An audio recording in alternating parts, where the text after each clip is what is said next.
Olá, sou eu de novo, Ricardo Feltrin, fazendo jornalismo independente aqui num canal que também deveria ser de entretenimento. E o é, de segunda a sexta, às 10 da manhã, com o Jornal dos Feltrinos. Bom, caso Ana Hickman, vamos lá, mais uma vez, Léo Dias trouxe com exclusividade mais uma notícia péssima para o Alexandre Correia, e essa daqui: foi condenado à prisão nesta quinta-feira, dia 12 de junho de 2025. O Alexandre está condenado a 3 anos de prisão. Na verdade, não vai ser preso, né? Isso é regime aberto, 3 anos, por difamação, calúnia contra Eduardo Guedes. Na semana passada já teve a história, ou não sei se nem foi essa aqui, ele foi condenado a pagar R$60 mil, né, o Alexandre, para o Eduardo Guedes por difamação também, calúnia, né? Entre outros motivos, porque ele chamou a si mesmo de corno. Ao chamar a si mesmo de corno, ele teria imputado uma desonra para o Eduardo Guedes, por significar que o Eduardo Guedes e a Ana Hickman estariam já juntos antes da separação. A gente já falou de tudo isso, né? Já contou a história que, na minha opinião de jornalista e pelas provas que eu tenho, é que óbvio que houve premeditação. Enfim, e aí ele foi condenado agora a 3 anos. Vai recorrer, já disse aqui, eu tentei falar com ele agora, ele não está em condições de falar, mas eu vou ler aqui o outro lado dele, do doutor Bruno Ferulo, que é esse advogado criminal dele aqui. Vamos lá. A defesa técnica de Alexandre Correia, por meio de seu advogado Bruno Ferulo, vem a público manifestar-se a respeito da recente decisão que resultou em sua condenação pelo crime de calúnia. Respeitamos o entendimento adotado pelo juízo competente, mas desde já informamos que a referida decisão não transitou em julgado e será objeto de recurso, conforme assegurado pela legislação brasileira. A defesa confia na reversão da condenação pelas instâncias superiores, especialmente diante de elementos que demonstram a ausência de dolo específico na conduta atribuída a Alexandre, bem como a existência de circunstâncias que descaracterizam o tipo penal imputado. Reiteramos o compromisso com a verdade dos fatos e com o pleno exercício do direito de defesa, pilar fundamental do Estado Democrático de Direito. Frasezinha que a gente não consegue mais ouvir, né? Por fim, reforçamos que Alexandre Correia permanece à disposição da Justiça e confia que o processo será devidamente reavaliado com a observância rigorosa das garantias constitucionais. Pelo que eu vi aqui, o Eduardo Guedes não se manifestou, nem a defesa dele, apenas passaram a nota lá para o Léo Dias. Está aí a notícia, a gente tem que publicar sempre tudo. Como eu disse, eu fui tentar falar com o Alexandre agora, não está em condição. E 3 anos, não só porque ele chamou o cara lá de talarico, né? Ele também teve um áudio, que foi aqui, inclusive, no meu canal, que é um dia lá do ano passado, eu não lembro exatamente o dia, que ele estava furioso, e ele manda esse áudio, ele fala uma baixeza, vamos dizer, do que estava acontecendo entre a Ana Hickman e o Eduardo Guedes, e isso também pesou na história. O que vai acontecer? Ele perde o réu primário, se isso for mantido. Ele não vai preso, ele não é condenado à prisão, é curioso, né? Mas ele não vai preso, ele vai cumprir isso em liberdade, não é nem semiaberta, nada.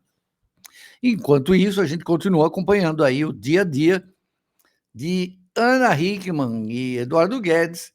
Eu já disse para vocês que, de todos os casos que eu cobri na minha vida, do ponto de vista de ordenamento jurídico e das coisas, que se eu acho que o Alexandre errou, se errou, claro que errou.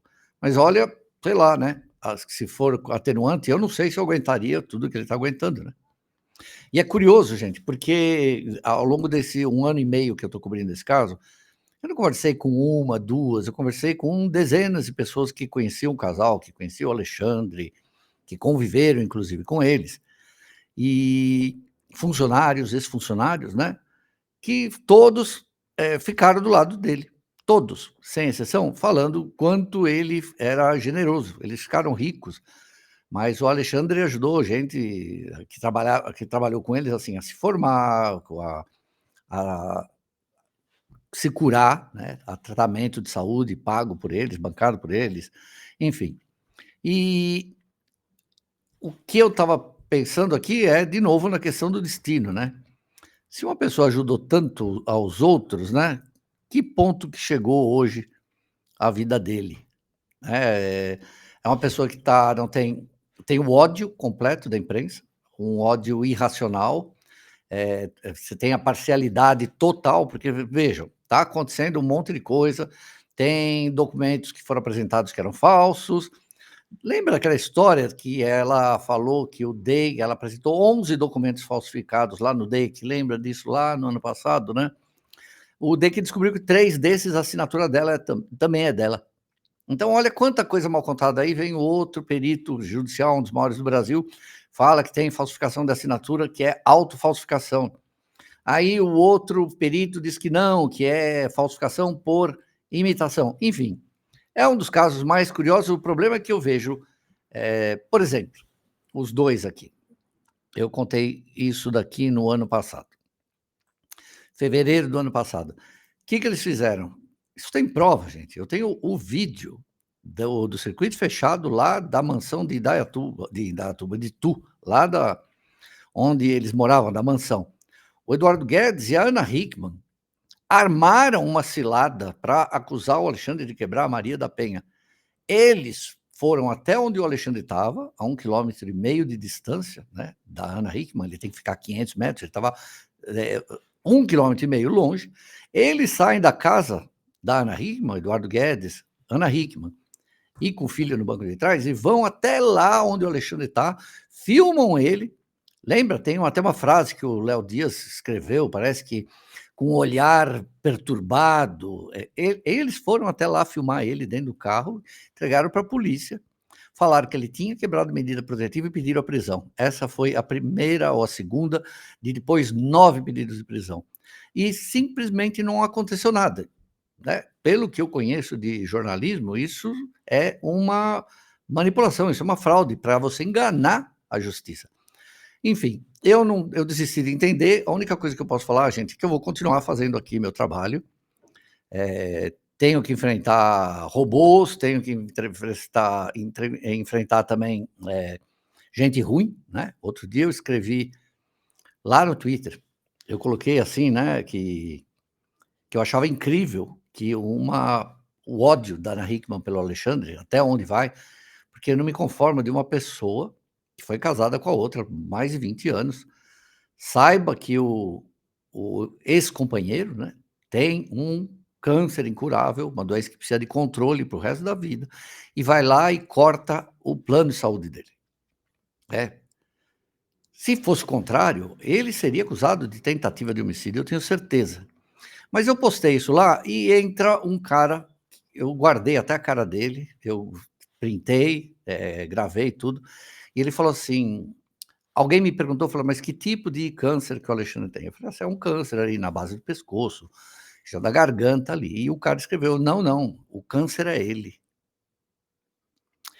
E aí eu entro lá no perfil de quem fala isso, tá no colo com um bebezinho, com o filho no colo. E eu fico pensando até onde vai a perversidade, né, das coisas. E é esse desequilíbrio que tem nesse caso. Se o Alexandre falou besteira contra o Eduardo Guedes, falou besteira. 3 anos de prisão por causa disso? O cara está sendo acusado de desviar dinheiro, de ser ladrão, de ter criado uma máfia, uma gangue para roubar. Bom, é isso. Gente, eu sou cascudo, eu vou continuar cobrindo, eu só me espanto, né, porque, primeiro, com destino, que eu fico pensando: "Pô, o cara ajudou tanta gente e tá acontecendo isso com ele", e eu não sei como ele está aguentando até agora tudo isso, né, porque tiraram tudo que ele tem, de fato, e vão tirar mais, agora vão tirar o réu primário e sabe lá Deus mais o que vão fazer. Então, sempre vou trazer notícias para você desse caso. Tô cansado desse caso, mas, não vou parar com ele, tá bom? Eu sou cascudo, né, como um coleóptero. Que mais quer falar? Ah, é, gente, de segunda a sexta, não esqueçam, tem o lado mais leve desse canal aqui, que é o Jornal dos Feltrinos, não esqueçam, de segunda a sexta, pontualmente 10 horas da manhã. Gente, hoje foram 4 vídeos, 2 lives. Vocês merecem. Merecem.